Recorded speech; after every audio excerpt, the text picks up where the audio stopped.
that time, because deletion was definitely on my mind, almost every day. But of course, around that time, that's when I had lost a daughter, lost a relationship. Did you contemplate how you were going to do it? I was in the ocean already. Yeah. I was already in the ocean, so I was like, okay. Let me call a few people, see if they answer the phone. They didn't answer the phone. Then I got one last call. I had called my college mentor. He answered the phone like the last second probably. No, he heard the water, because the water was probably like waist deep already. So I'm like, all right, let's see if he answers. If he don't answer, You're doing it. oh yeah, I'm gonna take a swim.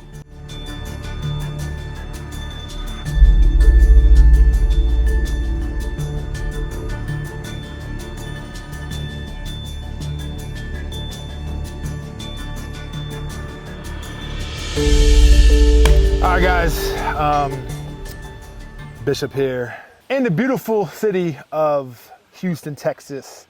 Thank you for everybody for rocking with us. Thank you for everybody for watching my YouTube channel. And I have this guy that's right next to me, former athlete, former model, trainer right now, health and wellness advocate, mental health advocate as well too, lifestyle, just really showing what the beauty of life is, honestly, when it comes to being a man, and also showing his life like through his lens and trying to like inspire other people of how they actually live life in a better way, mentally, spiritually, and physically as well too. Hence, we just chopped some damn wood. I'm over here dying. But my man Aaron Spady. Thank you, man. How are you, sir? I'm doing well. Yeah, I'm doing good. Yeah, man. How you feeling? I know we just got through that. Oh piece over boy, there. listen, man. I'm holding it together. I'm holding it together. You know what I'm saying? One of the things I definitely wanted to do with you, man, is to, be in your world and to really experience like what Aaron Spady, goes through as far as like, with just on all levels, holistically. You know what I'm saying? The mental part, the physical part, the spiritual part. And I really believe that I definitely experienced all three of them just by chopping some damn wood. We got the things right there. Get you right. Yeah, the evidence, man. How you feeling, man? From a scale of 1 to 10, you can't use 7. I'm probably at a 9 right now, which is crazy to me. Okay. You know what I'm saying? Yeah. But it's wonderful. Yeah. I like the feeling of it. Yeah. You know what I'm saying? So before we get into it, man, if you can, give the people just a little bit of background about yourself, because everybody definitely deserves to hear like your story and like how we got here. Gotcha. You know what I'm saying? So the floor is yours, bro. Well, yeah. Well, if anything, the start of the story, if anything, I was born in New York. I was raised in New Rochelle, and then I had moved it down to DC, probably like around 10, right after 9/11. Then I moved to Houston for high school and college, and I went to Prairie View. That's where I pretty much started those football aspirations when I came here. Of course, once you come to Texas, football is it. That's the only thing you're gonna do out here. Really? Okay. So once I came out here, I was locked in, and I was like, okay, this is what I'm about to do. And I pretty much kind of dedicated my life towards that. And then, of course, while on that trek, that's when everything else started to spiral in. So I'm like, okay, let me see how things work. But from moving to Houston, once I graduated from Prairie View with my kinesiology degree and just playing football and running track there, that's when I ended up going to Miami, ran across you guys. Yeah. I just been out there, and then just recently came back to Houston about 3 years ago, and then now I'm just trying to see where I'm going next. And the different things that you do, man. I mean, you were in modeling before, Yeah, you know what I'm saying? Now, like, you just have this whole entire, like, I guess, this whole entire empire that you building, bro. Yeah. Like, you know what I'm saying? It's a lifestyle thing. Yeah, It's yeah, like, yeah. I like it. Yeah, Yeah, like, talk before we get into what we about to get into, like, let's talk about that, man, because I think that you are a great aspiration, but also inspiration as far as, like, how you can actually live your life on your own terms. Exactly. And I think that's, like, the beautiful thing that men need to learn as far as being comfortable in your own skin, being comfortable with what you are dealt with, and seeing how you can use that and amplify it. Exactly. So if you can, dive into that, please.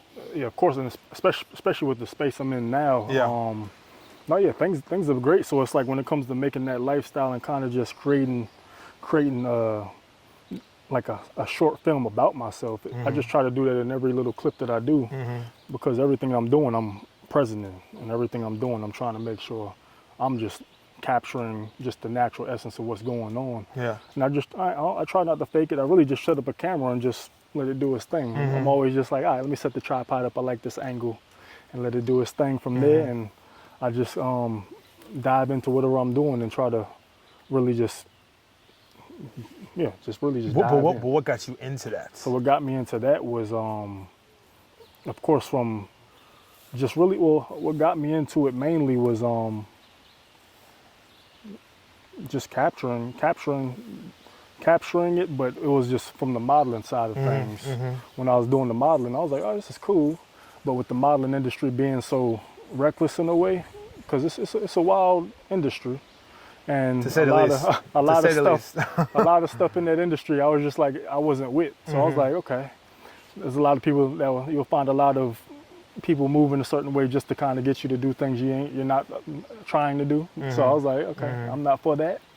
So I always leave it at that. But if anything, that helped me kind of find my own path. But I also liked recording stories and also just liked capturing my own self on camera a certain way. Yeah. Rather than people just trying to tell me what to do. So I was like, yeah, let me do it my way and see how this goes. Do you think that being able to tell your own story and being kind of like the writer of your, being the writer of your own story, the teller of your own tales, has definitely helped your mental health? Oh, for sure. Okay. Because at least doing my own thing, you have the freedom to do exactly what you want to do. So having that, it just keeps you in a space where you're like, okay, what do I want to do right now? Yeah. And you really just sit there and think, especially when you come out to a place like this, you have nothing to do but think. So you're like, all right. And with me having just small circles of friends, a lot of the times, like, they know when I'm gonna talk to them, but if anything, I try to just make sure I hone what I know what I'm doing. So I'm like, all right, this is what I want to do. And if I have an idea, I want to bounce it off someone else's mind, I know who to call. But other than that, I'm just normally like, let me just take this and go about my business. So the great thing about you is that you're able to obviously tell stories, and you're able to obviously tell people like your experiences, and at a comfortable level. Yeah. But you had to get there.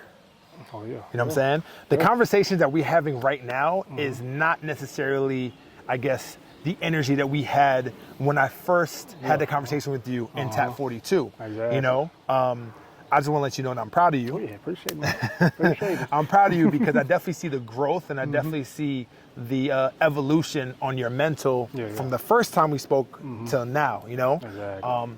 I think it's very important, definitely for our men, to really talk about like your experience mentally, if you so would, and I'll definitely share like a couple of my perception. It was interesting because it's interesting to be there for somebody that you know, but like I felt like I've known you for like forever. Like I don't like. Did you get that feeling? Oh, yeah. I felt like I've From known you jump. for years, bro. But we only know each other. We only spoke once after that, and the conversation we had at TAP 42 was as if like we best friends. Yeah, You know what I'm saying? Like we don't really necessarily share that. So the times that you've had those relationships and those mental struggles up until now, man, if you can like just let's dive into that, because this is something that like we can definitely use this as an example, for our men to like for us to be kind of like a poster boy for them to kind of play off to like grow from. Off. Yeah. Oh yeah. Well, if anything, I know it was where everything stemmed was from just the depression and anxiety I was dealing with since I was probably. I didn't take notice into it until high school, but with me being in such a position where I was always getting so much praise from playing football or just being the eye candy guy in the sense of whatever people wanted to say about me, I was always put on a pedestal so high that I was like, all right, how can I reach this place that they're thinking that I'm on? And I'm over here just like, I'm just trying to figure things out. So with me, I'm like the only person to kind of keep myself in check was myself. So I was like, all right. And back then, when it came to the self-talk, a lot of the times to kind of keep myself in a more of a humble position to where I wasn't going to wild out or just move just wrong in a sense. I was like, how can I move correct? And I thought that was by talking to myself bad. So I was like, if I talk to myself bad, and this kind of stemmed more so for football, because I was like, all right, yeah, they're telling you you're great, but you're clearly not that great if if we ain't winning or if we're not getting scholarships over here. So I'm like, all right, well, we got to get faster, stronger, in all type of ways. So I'm studying this nonstop. Just how can I get better from switching not just my sports from just football and track, but trying gymnastics, trying ballet, trying any type of movement to add to my repertoire. And I'm like, all right, how can this is going to help me get better? And it was doing that. But when it came to talking to yourself that way, when it came to real life, you're like, oh, this isn't working. Because What wasn't working? I'm talking to myself bad. Okay. So talking to and especially with But the why tone, were you talking to yourself bad? Like Because- what was happening? Yeah, because I would get too much praise. Getting too much praise was just different for me, because I was like, all right, everyone's pretty much a yes person almost around me. I don't even got nothing yet. And I'm like, So when you were growing up, like were you not getting as praise like that? Like was it something new? I mean, it was Like from new. your mother and your father? Did you grow up with your parents? Yeah, I did. Okay. I had both parents, but with them, they were really quiet. Like everything in the house was more so like, the love was there if I asked for it, but if I didn't ask for it, it was just kind of just at a standstill. I see. But since I didn't really know what that was, and I didn't really see much of a healthy relationship growing up, it's like, okay, this is here, but I don't really know what to bounce off of. So I would watch movies, and I think that's where that love for movies came in, because I was raising myself off of Rocky to all these different movies. Yeah. I'm like, oh, this is what love is. Yeah. This is what this is. I Yeah. gotta be like this, and I'd piece those characters together, thinking that's what a man was, not understanding that this is just a character. So I'm like, okay. But with that, once I got to college, it was a different game changer, because I ended up turning into like the hot commodity on campus, and I was like, oh, this is different. But I didn't know how to take it, because I also graduated from a school with like 60 people. So I'm like, It was a okay, small school. Small school. Okay. So when I went to Prairie View, shout out Prairie View and all the HBCUs too. But if anything, once I went there, I was like, oh, this is eye-opening. And I was there for spring semester, so I was the brand new guy. And it was like, oh, this is different. And then you're playing football, you're running track, so people are like, who's this guy? And I'm like, all right. I didn't know how to handle it. I was just like, and I would just stay to myself and just do my thing. And then of course, there wasn't like loud hate, but you can kind of sense the hate from the dudes, which is normal. Normal. He's Yeah. the pretty Yeah, boy getting all yeah. the girls, and then the girls are just like, oh, he has to be a hoe if he's not talking to me. And I was like, oh, okay. I was like, I guess that's what's happening. So, Yeah, so it's like you're trying to find love in different ways from like different genders. exactly. But, like, And you're both trying of to them- find that group. And you're like, and all both right. of them are hating on you. And I'm like, all Yeah. right, this isn't working. And I'm on the football team. I'm like, I had a few connections on there, but it was cool. Same with track. But at the end of the day, I had myself. I was like, all right, I'm just do my own thing. So when my relationship with myself at the time was, all right, all I know how to do is work out, and that's all I know what to do when I'm feeling a certain type of way, because I didn't know what depression was or what anxiety was. Yeah, So yeah. I was like, why am I feeling like this? Let me just tire myself out. So even though it's a good, even though it's looked at as a good outlet, Yeah. anything like that is going to always, too much of anything is going to end up being bad down the line. So do you think that you were, even though it was a good thing, but like maybe like you were just like working out way too much, where like it was suppressing what you necessarily had to deal with, maybe in a different way? Yeah, I mean, because what it helped me do, I mean, of course, building the body to building just anything, it's just like, it keeps you quiet, like, oh, now I really don't have to talk. Now I don't have to talk even more. So I'm like, all right. Oh wow. You know what I'm saying? So I was like, if my performance is there in any aspect, to the field, to the bedroom, to here, to that, I'm like, okay, I'm coming with it. I don't have to even say nothing. So when it came to sharing feelings, I wouldn't even have to say nothing. So I was like, okay. And my thing, of course, when it came to football was showing emotion was weakness. So I'm like, and with them doing that, I'm like, all right, this works for sports. But when it came to, when people would try to talk to me or even try to create conversation with me, I just have about 2 words for them and keep it moving. And I'll be like, I'm good. And You know, it's go about my business. bro, it's interesting because you think that would actually help the situation by not necessarily opening up, but then when you don't do that, it actually plays upon what they think of you, and it makes it worse. Yeah. You know what I'm saying? Where it's like, okay, you know what? I'm gonna just, be on this side, whatever. People not gonna let me know. I'm not gonna let people know how I am. Yeah. But then it's like, you know what? Damn, I thought Aaron Spady was actually like a good person, but he's actually an asshole. But at the end of the day, all you were doing is just like literally just helping, also try to protect yourself. Exactly. That's all I was doing, because I ran into situations even in college where you find those people that are moving just real different, to where they end up becoming like, they're more so, what are they?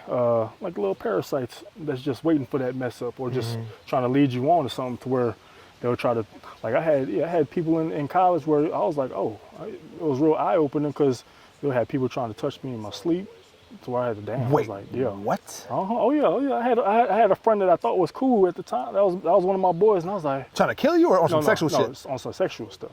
And I was like, Get this is insane. So I was like, okay. And I had to just stop. Like, how old are you? I'm 32 right now. So when But how old were you when that happened? Oh, that was 20.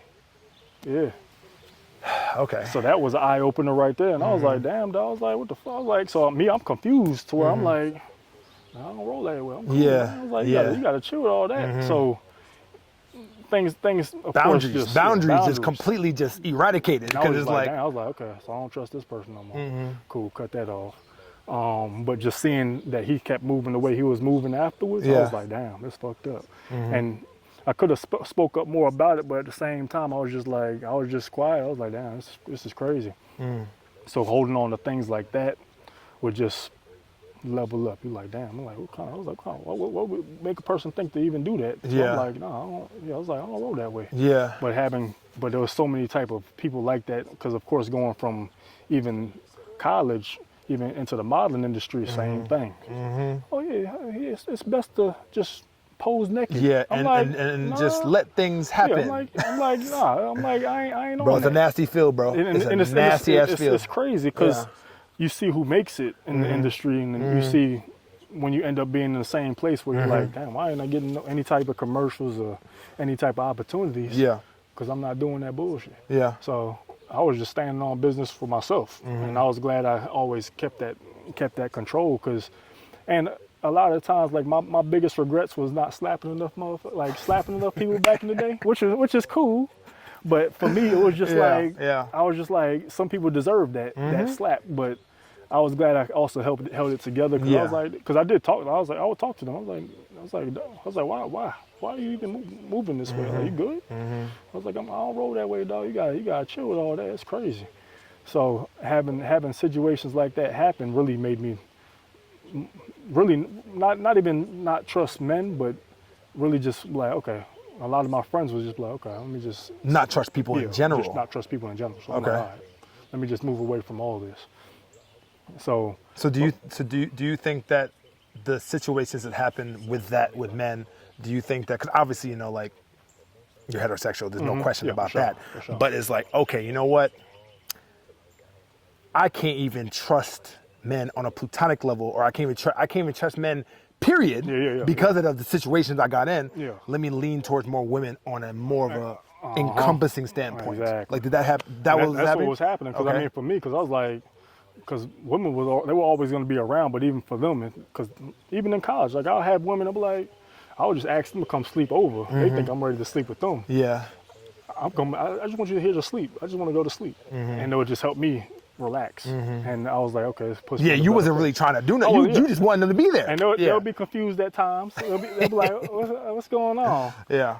Or even just having, like, because I did have a girl in college, so I was like, okay, cool. I was like, at least having her at the time was like, okay, I could go to sleep and actually rest. But resting just wasn't normal for me, and just knowing how to even relax. Like, relaxing was like just in general. Really? That's why I would work out 3 times.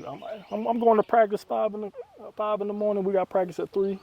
Why am I still in the gym at night, still doing stuff? You had problems. I just need to relax. You had problems with being still. Yeah. So I just had to relax. And my thing was, and that's why I was just always so anxious about stuff. But that even just risen up once all the other stuff was going on. I was like, I can't even trust people. So I just move everywhere by myself. So I'd pop up at parties here and there. I'd go to them. And I would just I'll be alone. I'm always there, so that's why I always just moved alone. Yeah. And that was my thing. But of course, people, just because the person I was just made me a popular loner, because I was just out there, and people just was like, okay, everyone knows me, but I don't know them. So it's just like, I don't know where the relationship's going to be built, or what it's going to be built off of. But I just remember faces. I'll dap people up, keep it moving, and that's kind of how the college days were. But once I got out of that, I was like, I gotta find something else. So of course, when I was going into the training industry, which was great, I felt like I found like that thing, and I was like, oh, this is where it's at. So I'm like, okay, this is building up, and I'm doing my thing with that. But and I was great. I know I'm great. I'm a great trainer when it comes to just knowing the body and just really getting people to look at movement a different way, and tying in nutrition and movements and all the different type of sports, and just tying in I've always would try to find the Michael Jordans of each sport, Okay. and take from them. Okay. That was always my thing. I was like, all right, how can I was like, what do they do best? Even if it's from a shot putter to a ballet dancer to a person that plays tennis, I'm like, if they're the best at what they're doing, they're doing something great. So I'm like, let me take the little pieces that they do and incorporate it in my workents. That way I could at least understand the movement and just give them respect for it's given. So I'm like, okay, cool. And that would tie into how I would start moving into the world today. So I'm like, okay, cool. So you just gotta kind of get things where it is. But at least back then, it was just like, that's what I always just do when I was in my room, just study different people. Like, all right, let me study these top people in these sports, or just people in general, and then I would just work out. That was just my thing all throughout college. I really don't even know. I mean, I learned more by myself than in college, because I was like, oh, let me see what this does for me. And just learning the body and just researching different physical therapy lessons, things to kind of cure the body in different ways. And I was like, okay. And I would just tie it in mainly for the workout side. Yeah, yeah. So that's actually very interesting. And it seems to me that, the conversation that we had at Tap 42, where, you were getting and you are like impeccable shape at the time, as far as like you growing, right? But there was a time where like your mental wasn't really as the same time as the physical. So let's talk about that, because when did you when did you know that you had I don't want to say issue, but more of a mental challenge? Because I knew when I had a mental challenge, I was like, oh shit, okay, you know what, I got a problem. When you were having those manic episodes as far as depression, and then I think they probably started in high school. Okay. I just didn't know what they were. I just thought I was tired too. So my thing would be like, let me just take a nap, just sleep it off.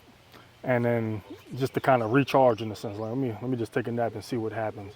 And, but I think that also would stem because I didn't know how to rest or just relax.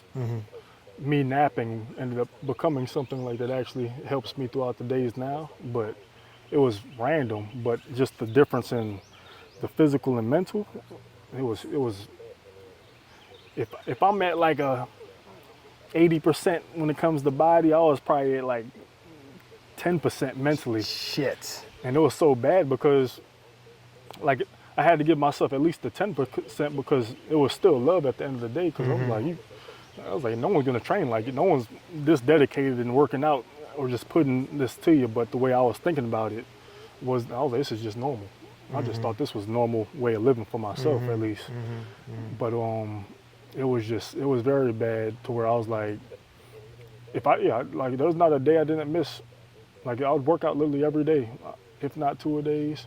And Christmas, any holidays, my birthday, I really didn't care. I was like, I just need to move because this is gonna help me go to sleep or just kind of just stay in task. But it was helping, but it wasn't necessarily. It was quieting it down. Yeah, it was quieting it down, but it wasn't targeting what the issue was. Not at all. Not at all. And I didn't until I had. When was my episodes? Because I had an episode in college too. Okay. Yeah, because I had an episode in college where I was ready to go then. I was like, because that's when I was like, damn, I ain't on the football team no more. Because my junior year, I was I wasn't playing football anymore. And I was going to try to transfer out. So I was like, okay, let me transfer out. But during that time, because I'm like, when you're not playing organized sports in college, you have so much time in your hands in college. I was like, damn, this is different. And all that time was going to training, schoolwork. But I was in the gym probably for like four hours. Shit. And I'm just doing random Just stuff. clanging and banging. And I'm on the gymnastics mat. I'm on the cheerleaders mat doing gymnastics stuff. I'm doing all this stuff. I'm just moving. Yeah.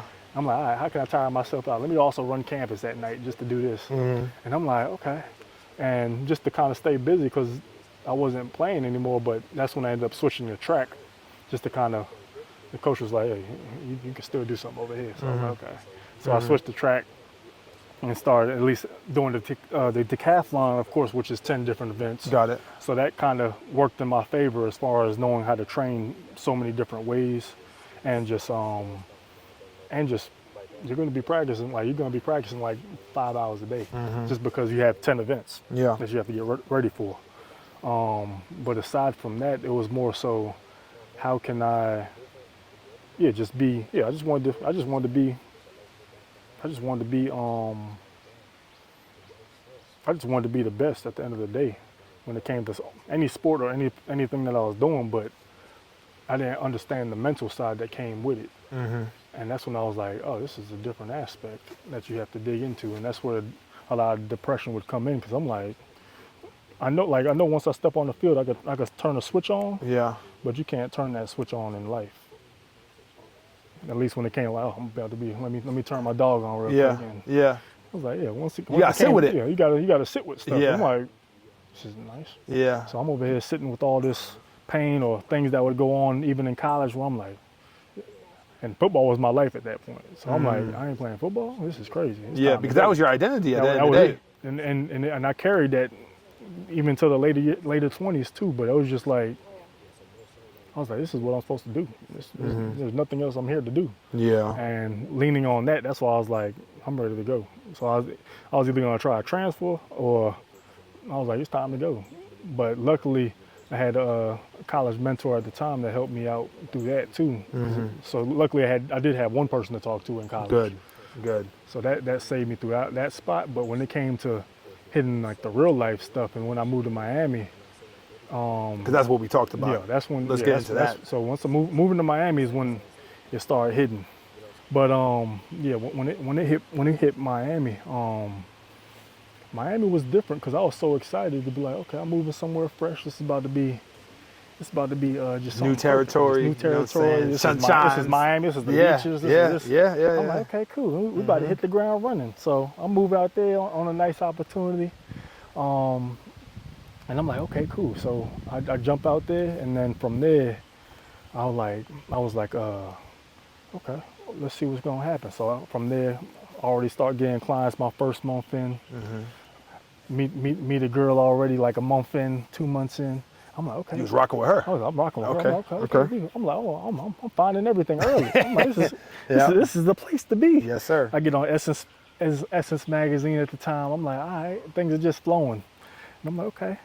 But my roommate at the time, it was a lady, but at the same time she was also selling me her apartment, to where she was like, oh, I'm selling this apartment and I need you to move in, like, or I just need someone to move into it while I'm gone because I'm gonna be in DR. So I'm like, okay, cool, yeah, of course I'll take over the other half, and she wouldn't be there, so I'm pretty much getting the whole apartment for half the price. Yeah.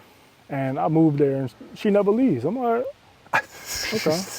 So I'm like, all right, this is different. Yeah. Of course, that didn't go that well when I had my girl at the time. I'm like, yeah, you living with a woman? Nah. Yeah. So things with that always went up and down, and it was just always just things. But I got out of there pretty much like 6 months in, and ended up moving into a new spot, which ended up giving me a space like where I was like, all right, now I can finally get to work. And I think that's when things were starting to hit, but at the same time it was hitting both ways, positively, and then that's when the negative stuff started hitting, because being in a relationship, money gonna come and things like that were coming in.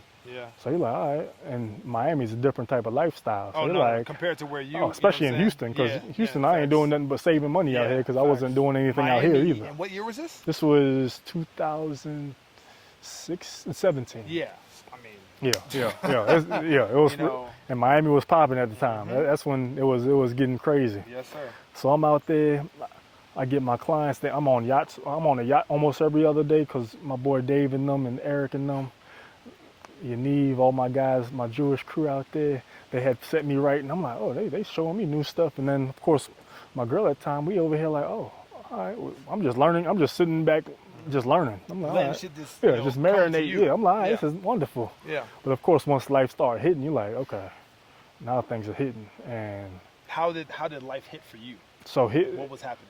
not just financially, but just a lot of stuff would start hitting standstills because it would just be like, it was just more so a lot of the mental stuff was on my own that I would create myself because I was like, am I good enough? Am I good enough for this person, or am I good enough even just be around these people? Wow. And just why it was more so just the imposter syndrome that would come in because like, I don't deserve none of this. But at the same time, I'm like, I'm working towards it. And of course, whenever I come back to Houston, that's when that praise factor would come again. So people were like, oh, you doing it up in there? I'm like, I ain't doing shit in here. I'm just out in Miami living. I'm trying to live. Yeah.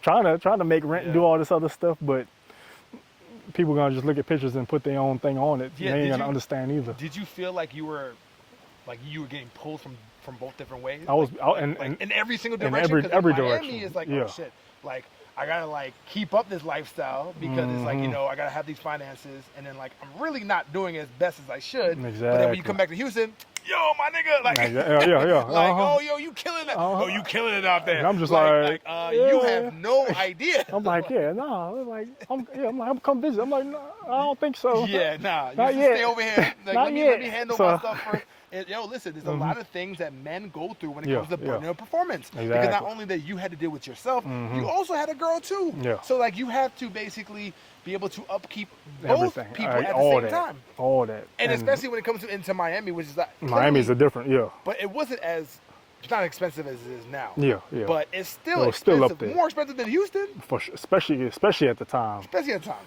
because $1,200 would get you a nice apartment out here. Yeah. Out there, I was still paying about 18, 19. I was like, okay, this is crazy.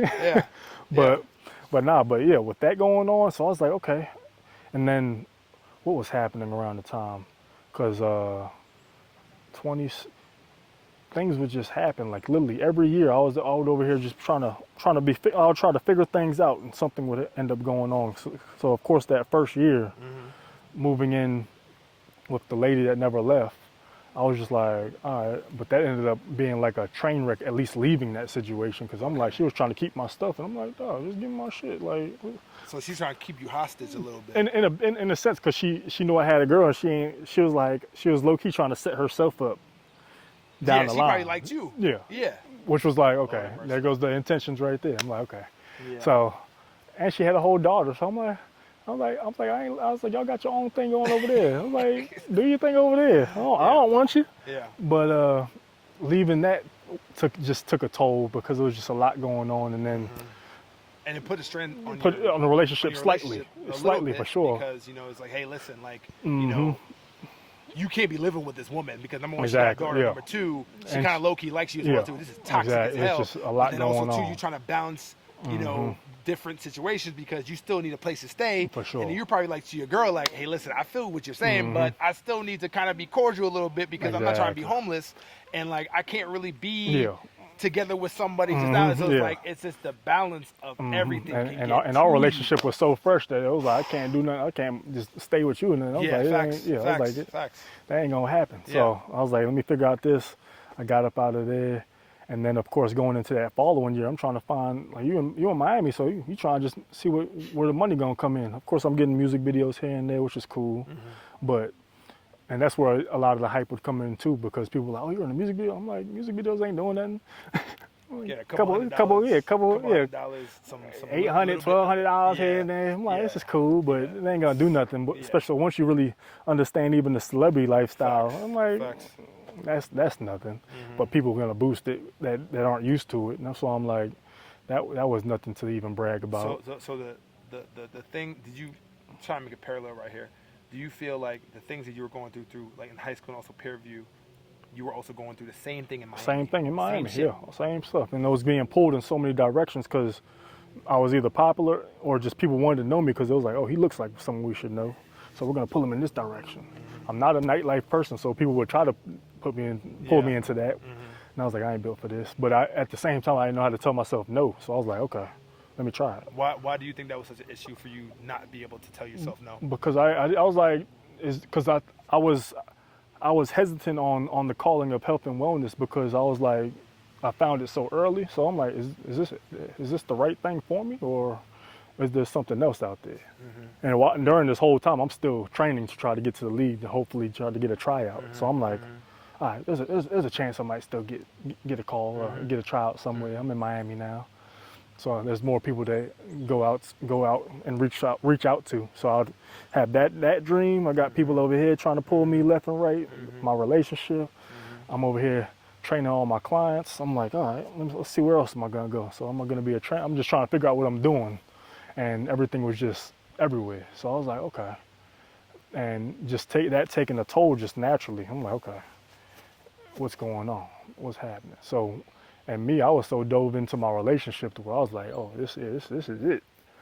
And that would take a halt every other time because we'll break it off, come back, break it off, come back. Which that could be a level of toxicity to begin with. Yeah, because we had the level was there. It was just the other things that weren't there. Of course, even from the financial stability or when it came to just life in general and just understanding of Miami. So I was just like, okay, let's figure this out. How much of a toll did that take out of you, though? It took a lot because I was giving it my all. I was like, because my thing was the love I had for myself wasn't there. It was more so my love was spread around. I was like, all right, I love this person more than I love myself, so I'm gonna do everything I can for her. Let me try to get things over here going to where I could just get accepted and be like, all right, this is where the level coming over here on this side. And it was just so empty inside where I was like, I'm just trying to fill it up with other people's stuff. And I think that's where I was learning a lot about the real self-love side of things. So I was like, all right. The only thing I was pretty much doing that was slightly positive was the training aspect. And that's what kind of fulfilled me up as far as like, oh, these people are actually feeling good and enjoying their time with me. And I could see that it was actual friendship creating rather than I'm just their trainer. Yeah. Because sometimes you see it as that too. And sometimes you have to question it. You're like, oh man, am I just a trainer to these people, or am I actually more than it? Because sometimes when you're, like, say if you're like, oh, it's just my bodyguard. I'm like, damn. I'm like, bruh, God damn it, bro. Yo, I thought I was your friend. Yo, like seriously, Yeah, and I was actually a bodyguard. So like, in back in the day. So it was like, bro, I'm more than that. Exactly.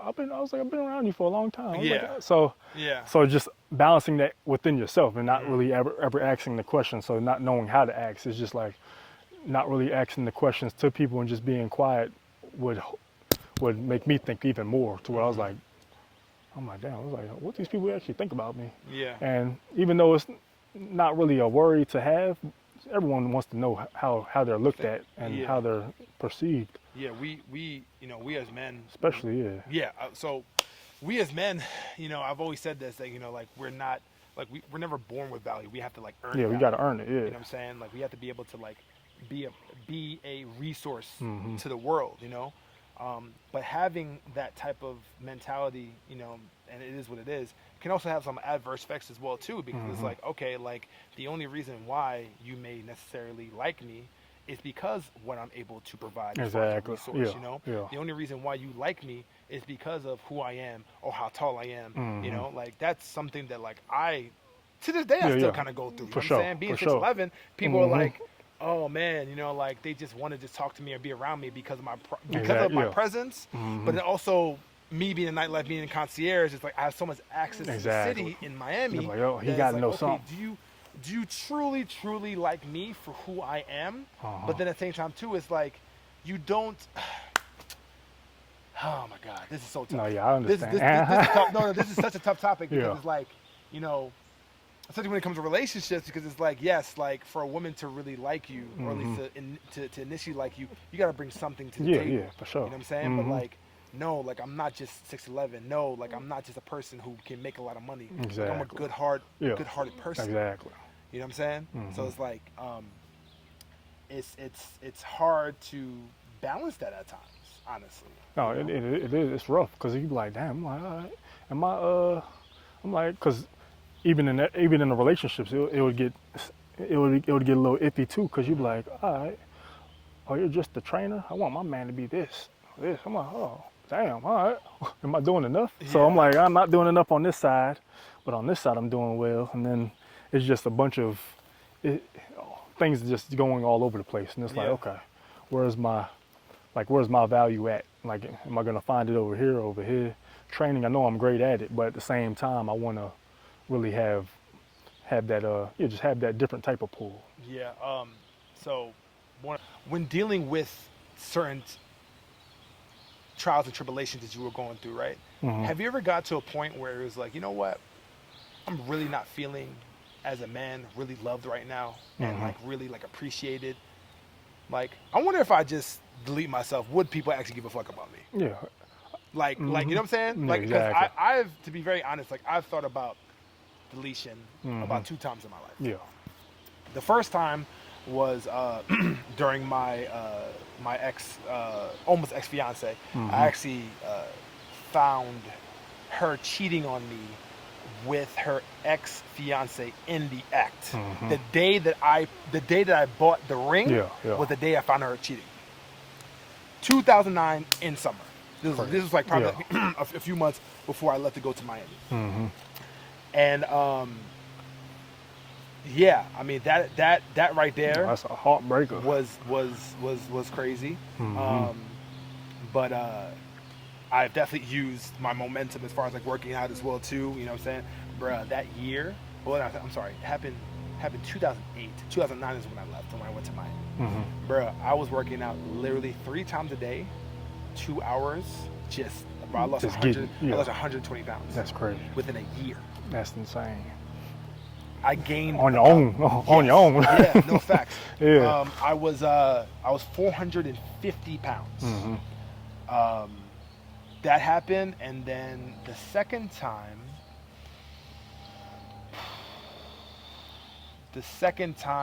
was during the pandemic.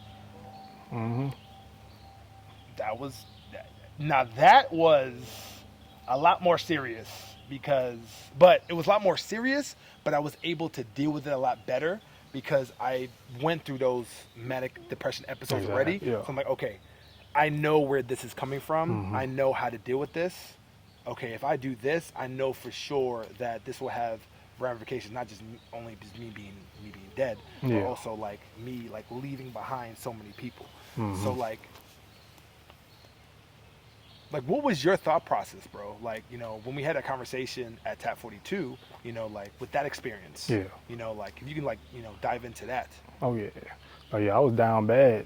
It was a rough time at that time because deletion was definitely on my mind.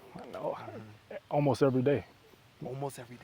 There wasn't a day that would go by where I was like, oh, today might be the day. Today might be the day. Yeah. Oh, you just drive or just turn your wheel this way. Little stuff like that. I'm like, Yeah. and then you'd be like, why is this even in my head? And I'm like, what's going on with me? And I was just trying to figure out what was happening. But of course, the things where it was stemming from was just not sharing and just trying to hold everything in. But of course, around that time, that's when I had lost a daughter, lost a relationship. Your daughter. Yeah. Really? What year was that? That was 2020. What's COVID? Miscarriage? Yeah. Fuck. Yeah, it was a miscarriage.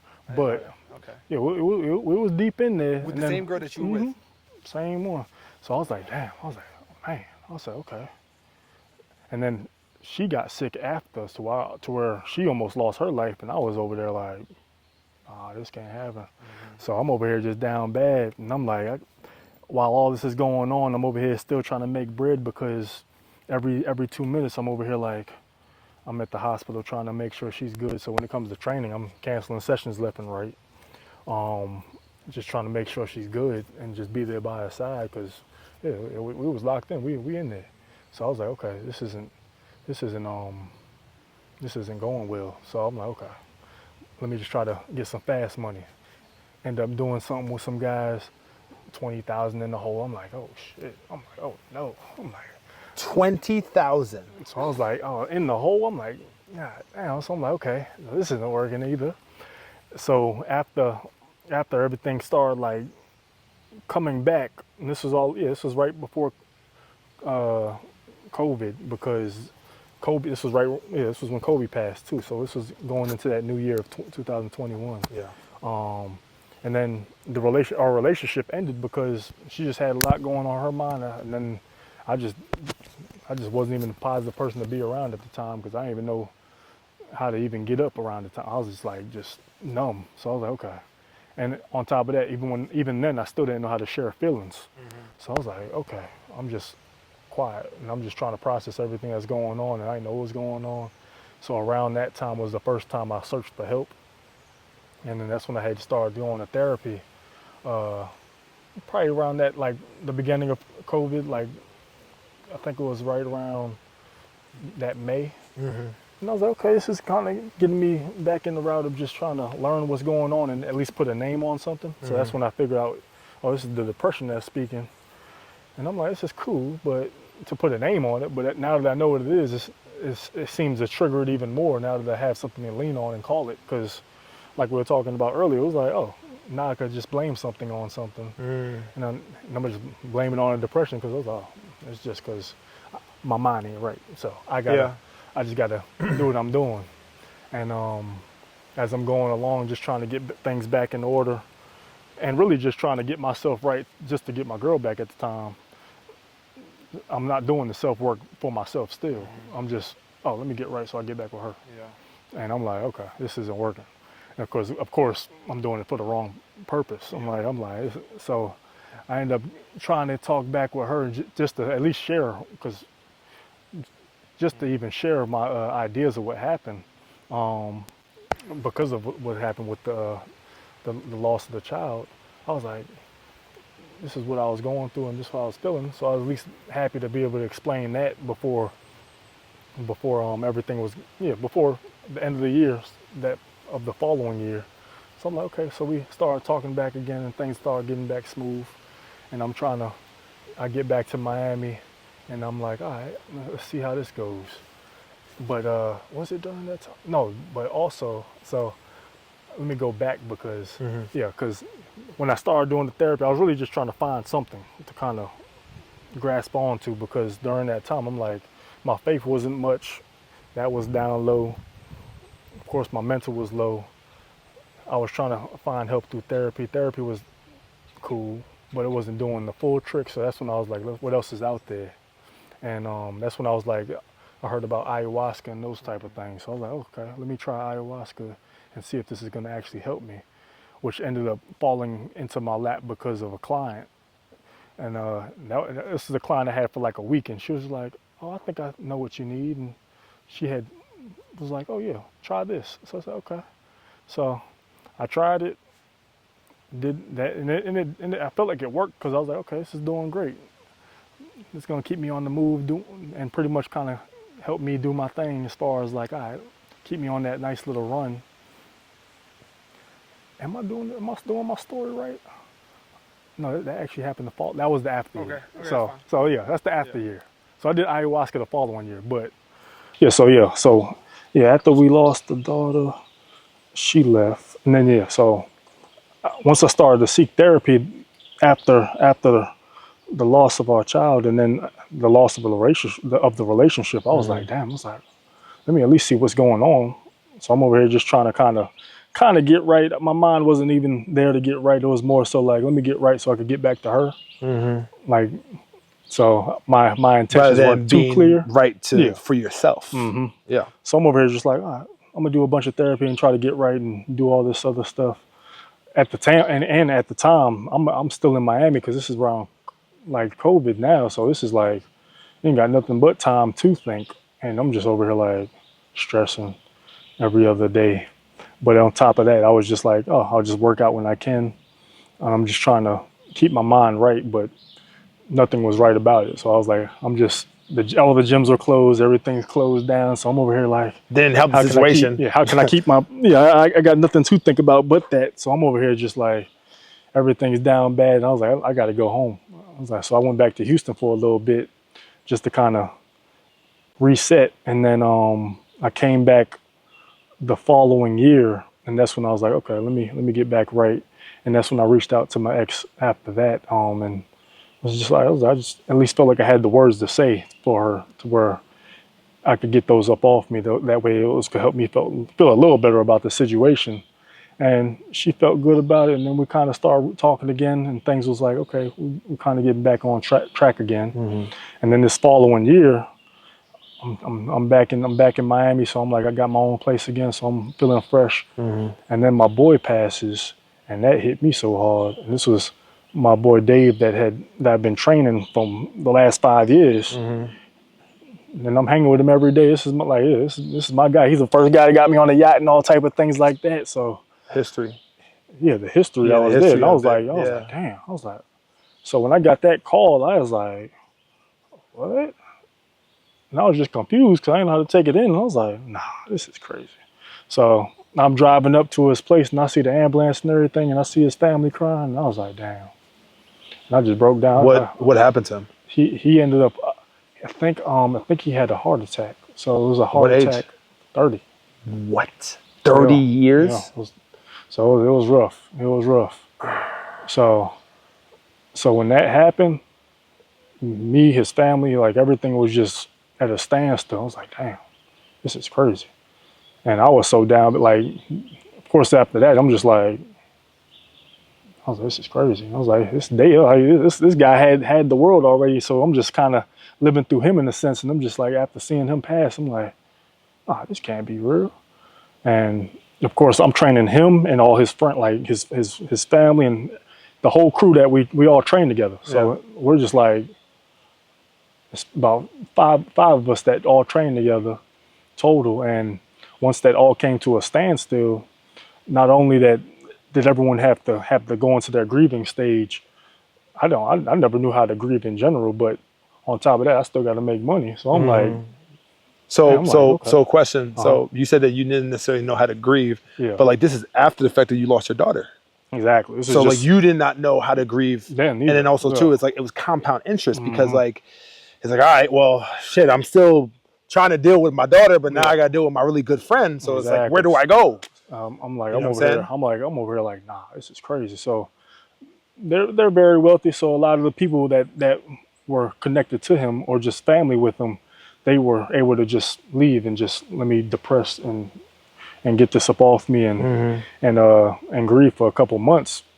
I was like, I gotta make some money. Yeah. So I went from making a good amount to where I was making the amount that I could sustain myself with to like, oh shit, I was like, I ain't got nothing. And on top of that, you got to be quiet too, because I was like, I can't ask people. I can't ask people, especially during this time. I'm not the type to ask people for anything. So and especially during this time too. I'm It's like it's not about you; it's about what's happening. Exactly. So it's like you I'm feel over like here just trying to understand what's going on. So I'm like, oh man, this is crazy. So with that happening, I'm back in my relationship again. So I'm over here like trying to even balance that again. So I'm like, this isn't gonna work again because I'm over here depressed and in the house and just stuck, but trying to figure it out at the same time. So when it came to the energy to give her, it was just nothing really there. So of course that broke off again. So I'm over here like, okay, it's time to go. Yeah. I was like, if anything's calling my name now, if anything's the perfect time, it's this time now. So I think that was the time where I was just like, I was like, all right. And it was right on my birthday. So that's why my birthday is always like bittersweet too. So I'm like, okay. Did you okay. Did you contemplate how you were going to do it? I was in the ocean already. Yeah. I was already in the ocean. So I was like, okay. I was like, let me call a few people, see if they answer the phone. They ain't answer the phone. Then I got one last call. I had called my college mentor. He answered the phone like the last second probably. No, he heard the water because the water was probably like waist deep already. So I'm like, all right, let's see if he answer. If he don't answer, You're doing it. oh yeah, I'm gonna take a swim. I'm gonna take a swim for sure. So I'm gonna see what's happening. So when he answered, I was like, I think he was at a party at the time. So he was like, oh wait, hold on. I guess he heard it in my voice. So he's like, oh, let me step out real quick. Hold on. So him stepping out just gave me that time to actually talk to him. Just he was like, you good? And I just broke down crying again. I was like, man, I'm about to go. And that was real rough for me to where I was like, damn. I was like, all right. I was like, how can I stay? I was just trying to find a reason to stay because I was like, I didn't seem to see the value that other people seen in my life, Mm-hmm. and I was just like, and even if I did have value, I was like, it's cool. It could end here, so I'm cool with that. And I was like, but when that happened, man, I was like, I just don't see the reason for any of this. So For being here. yeah, for being here. So I was like, so I was right there, but luckily I went back home. I'm soaking wet. I'm like, it's my birthday. It was raining all the day. Like, and my connection even with the water, like the water was super aggressive that night on purpose. I'm over here like, yeah, this is crazy. Let me get up out of here. But yeah, I was like, that was probably the first time I heard myself cry. So I was like, I ain't never cried that loud to where I could even hear myself. Cause normally it's just some silent tears where I'm just head down type. But I was like, that was rough. And I was just happy that he answered the phone. Cause otherwise I was like, it was definitely gonna happen. So in that sense is where I'm like, okay, let me try to figure out what's going on. So that's when I started searching for something to help me. And I was just like, still just trying to make money, do things like that. I'm training still at the time to just stay afloat in Miami. And this is when I run into a client that ends up bringing me, like, because I'm also like, my faith wasn't there, so I'm also just trying to find something. I'm like, what can I do? So she had showed me ayahuasca, and she had put me on to that. She was like, there's a ceremony this weekend. So okay. I was like, at this point, I was like, whatever Gotta try helps. something. I gotta try something. I gotta see what's gonna help me. So I went through with it, and it was a different experience, a really eye-opening experience. And I had a good experience, even though it helped me like really, because it's gonna dive deep into all the trauma, afterlife, past, like whatever you believe in. But it dove into all that to where you could kind of see where things stem from, but not just that, but everything that you're holding in, because you end up purging all that out. And I'm over here like, damn. I was like, I didn't know I was holding on to that much. And I didn't throw up fully because I held on to a lot of the stuff because I was like, as a man, I was like, this made me though. I just still need some of this. Yeah, no, So, definitely. like, you know, as a man, Definitely you feel builds like, you to the character you need some of the stuff that Yeah. that pain is going to help you grow. So I was like, okay. So after that, I was like, okay, this put me in like at least a healthier place mentally. So it was like slowly going up. It was still low, but it was at least on the way up. And I was like, let me go back to Houston so I could really just sit still and not have to worry about funds at the moment. So I had went back. I come back. I'm like, all right, everything's flowing for the most part. I'm just trying to. That's when I started really getting more into nature and just putting myself in places where I like to be and just creating those boundaries for myself. Yeah. And things started moving on the up and up. And then I get a call from my boy Jamal, and I'm like, oh, okay, you coming into town, Bill? Let me come pick you up. So and he calls me. I'm like, all right. He calls me. I was gonna pick him up that night. He said, oh, no mind, no, someone's gonna get me. So I bet. And I wake up the next morning, call him, his phone's off. He was like, okay, he's cool.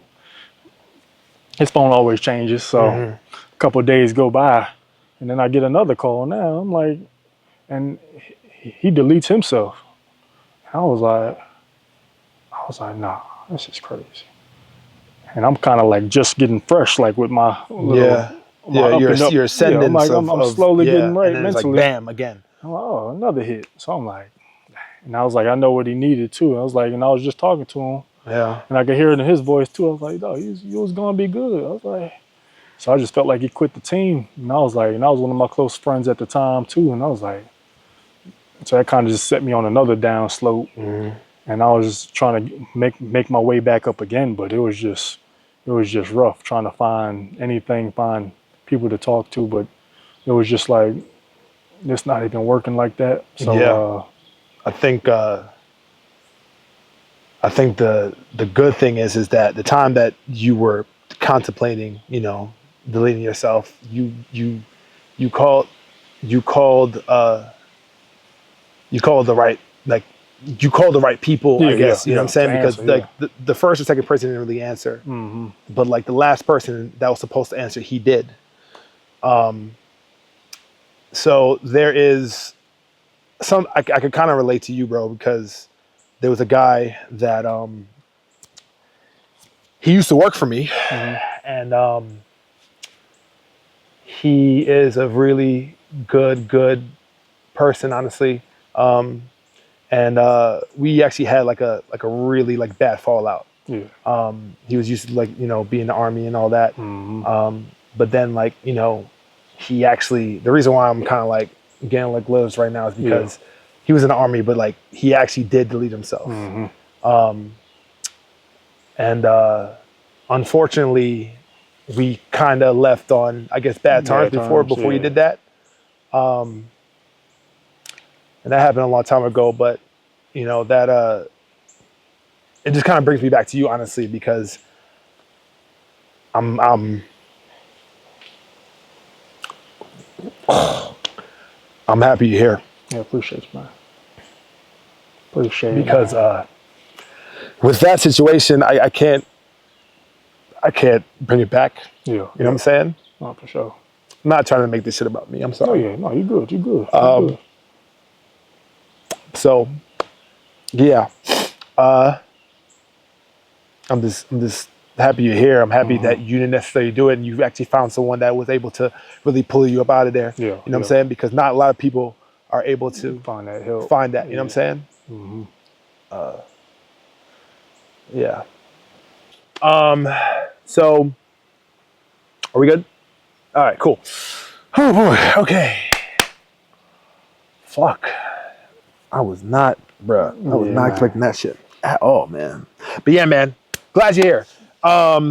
So I do think that everything that you have going on as far as like with your journey, also your personal brand and everything else too, is kind of like a revelation, honestly. Oh, yeah. You know what I'm saying? Kind of like the other side of the coin of everything that you've been through, the heartaches, the tragedies, the ups, the downs, the not having money and all that. Yeah. But now, like, I definitely see you really, really stepping into your purpose of what God has, God is supposed to put you here for. Yeah. I guess my question to you, man, is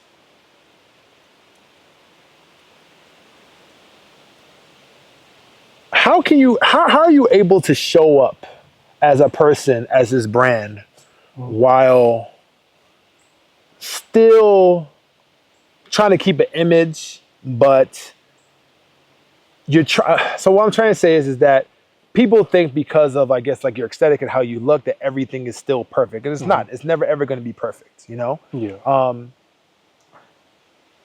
Through your content and how you are, like how do you show that vulnerability still, because it's very interesting because you tell stories without talking, and I can really tell how like you're necessarily having a good day, maybe even a bad day as well too,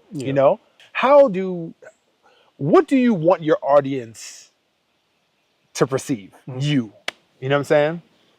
I want my audience to just learn how to feel, and that's why I also don't talk, because sometimes once you start using words, people are just going to be like, "Oh, this is what he's talking about." I was like, but if you leave it, just like if you go to a museum, you're looking at a piece of art. Yeah. The way I look at art is I create my own story rather than even before reading what the actual visual is and what the meaning of it is behind it. Because sometimes you're like, oh, what is this telling me? So I can figure out what's actually going on. And I just try to do that with my content, because I'm like, I could be picking flowers and picking them for a person, or I could be just doing something over here. I could be chopping wood to warm my house. So it's just letting the people think their own visual and just kind of create a flow of creativity for people, rather than this is what I'm doing and this is what's going on. I like people just like it helps them create, Yeah. which helps me create even Yeah. more because it's like okay, just let that creativity flow through you rather than just me doing my own thing. Like it's just a that's why I just want people to look a little deeper into it. I might leave the caption there Yeah. for what's Yeah. going on, Yeah. but as far as for the people, I was like, I'm not gonna talk in the videos for a reason because I want y'all to just just let your own mind speak for yourself. Do you think that like now with your brand and how you are in your content, you know, like, you know, mentally you can actually really tell the story that you really want to? Yeah, I mentally like I feel like now it's just easier to even just show love through my videos or just show different type of passions because I might be more vulnerable through my movement and just through the words that I might type up. But I mean, if people were to ask me stuff, I could share in 2 seconds. It doesn't bother me none. But so many people they try to hold back on certain things. I was like, I'm not holding back. I'm just not being asked. You know the funny part is I actually just realized this. I think the reason why I don't think you talk in videos is because when you were growing up, people always had this like perception of you right away without even asking you. Now it's like, you know what? I'm gonna let y'all think. I'm gonna let y'all think what y'all think, and if you really want to know what I'm doing, you can ask me now. Like really? That's what it is, right? I just do the same thing. Yeah, I just let that happen because I'm like, y'all gonna think what y'all think anyway. I got Black Jesus over here. I got this over here. So I'm just like, yeah, okay, yeah, that's what you think. That's fine. I was like, I'm not. I would never put myself that high, but those things that would happen to me. I'm just like, okay, y'all go ahead. Yeah. And I just let them. I just laugh at it if anything. So I just don't let it even get to me. But it helps me just knowing that it's more so positive comments. Just like okay, well, people are, like they playing around with it, but it's just like more on the positive end that, or people like that do look deeper into it that they see the actual understanding of what I'm trying to say or push out there, which is always nice to see because you want to be understood at times. After your boy passed, my condolences on that. You know, you were saying like, the conversation that we had beforehand. You were saying that you were starting to find back your faith. So like, tell me the journey of that. So after that, that's when so probably like after, even time had to even just pass after that. So another year probably passed before even the following summer where I was like, oh, let me try to get back with my girl again. Of course, I still wasn't ready for that.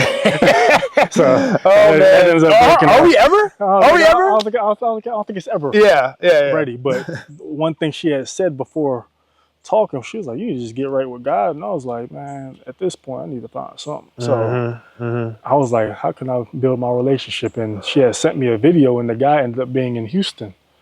So I was like, oh. Look at that. I said, oh, come and go to his church. So I was like, and his church ended up being closed not that far from me. So from there, I go to his church, I end up meeting him, and he ends up like, oh, he takes a liking to me because there's not young men that go to the church. So he's like, oh, let's go get breakfast and it's things usually like a bunch that. of women that are there. That's all there was. Women. That's all there was. And we ended up chopping it up and then talking for like a good couple hours. And I find out he also lives in my neighborhood. And I'm like, look at God. Look at that. So from there, we started building a relationship. Yeah. And he helps me big time when it came to just building my relationship with God. And just also just finding that faith and just having someone else to talk to. So that ended up putting me on the right track on that up and up. And then as that was growing, I started feeling like just the things I was seeing when I did that ayahuasca trip that I thought was coming together. It was just, everything was starting to kind of flow. I was like, oh, these things are starting to connect now.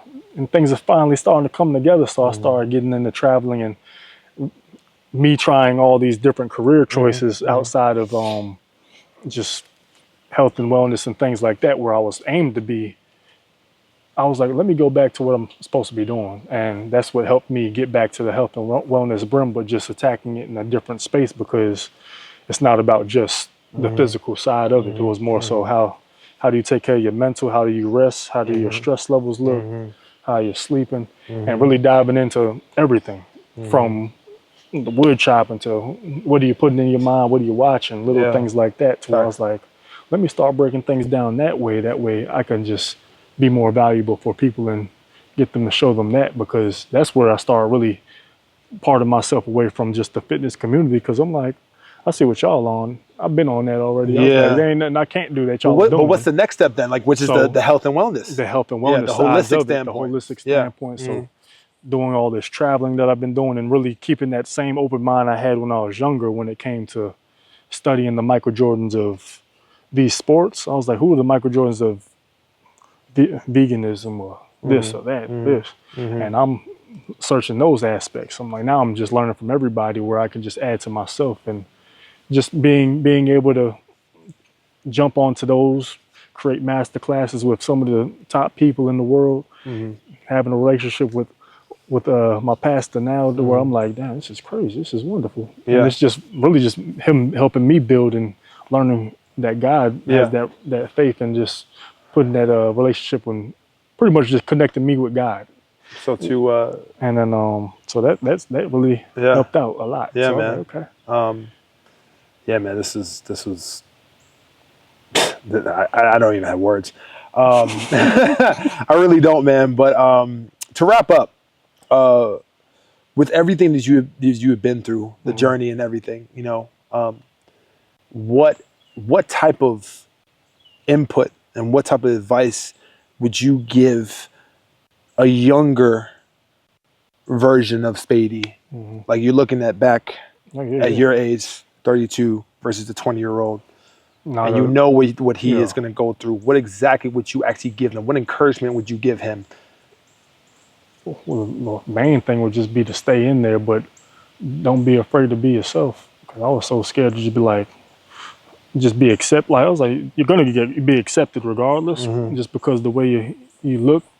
But as far as be able to, just be able to have that confidence and that love for yourself, to where you be like, okay, grasp that and hold on to it tight, because and try to take time to figure out what love actually is, because so many people have levels to love, to where you could fill someone's cup that might be a shot glass, but if you're filling your gallon sized mug, that's not going to do anything for you. If it's just a compliment or this or that, I made dinner for this person, that's cool, but what's really fulfilling yourself and what's going to constantly pour into you? So find those things and then have people come into your land rather than going into theirs and trying to appease to them. Appease to them. Yeah. Don't appease to nobody. Do your thing. And I would just tell him to just make sure he does what he wants to do. Love himself, and just take that time to really just process things. Yeah. 'Cause I was always good at doing that, even when I was younger. Just be like, let me just sit still on it. Yeah. But actually, just sitting on it and really just processing it and turning it into something rather than sitting on it and not releasing it. It's like a lot of times it's like, oh, I'll just sit on stuff. Like, okay, that's cool. No, just act on it, and you'll be just fine. Beautiful, man. Beautiful. All right, so I got a last thing that I usually do for everything on my show. It's called the last call. Okay, so I'm going to give you a few words, and I need the first thought that comes to your mind. Okay. Gotcha. All right. Football. That was my first love. Okay. Modeling. Modeling. Modeling. It can be that. Modeling was cool. Yeah. Modeling helped me with was it gave me an eye. It gave me a good eye as far as when it came to seeing the art of stuff and just seeing the actual picture rather than the person. I got you. Because I was like, I'll get in front of a camera. It's easy to look at me and be like, okay, this is cool. Yeah. But I'm always want you to look behind me or what's around me to where you can get the full glimpse. DC, go music. That was one of the first homes too. It's always a nice spot to go to. Houston's cool. Miami, I like Miami. Miami is a beautiful place. Okay. Miami's cool because there's so many different things to do in that one city, to where you can feel like, you could go to the outskirts, be on one type of side, and it's such a small area to get to. Yeah. Houston's just so big. It's cool, but it's just, you got to make it. As long as you make any place that you go to, what you like, you'll family. be fine. Family's everything. That's number one. You got to uplift them. I used to have not a beef with the situation, but it was just like Yeah. they're there for that reason. Yeah. Friendship. Friendship is always is almost more important than is more important than a relationship. Because without friends and just without that camaraderie, it's just like that connection. You don't really need have that. anything. Yeah. No, definitely. Relationships. Relationships. Oh, I'm sorry. No. Don't. Your first love. First love. Yeah.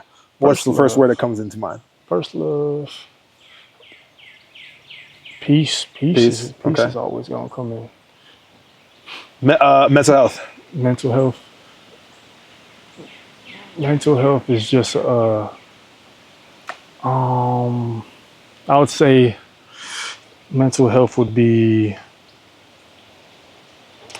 what's the word I'm looking for? It's right in my head too. It's necessary. It's just it's a necessity. It's just you need it. It's Got you. Okay. You just need it. Cool.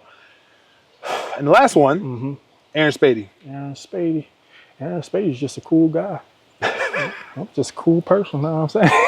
I just be chilling. Yeah. People like what I do. Yeah. And I just do what I do. I don't do nothing outside my brim. I just got you. Try to act like myself. I got you, man. Give the world what I want to do. Yeah.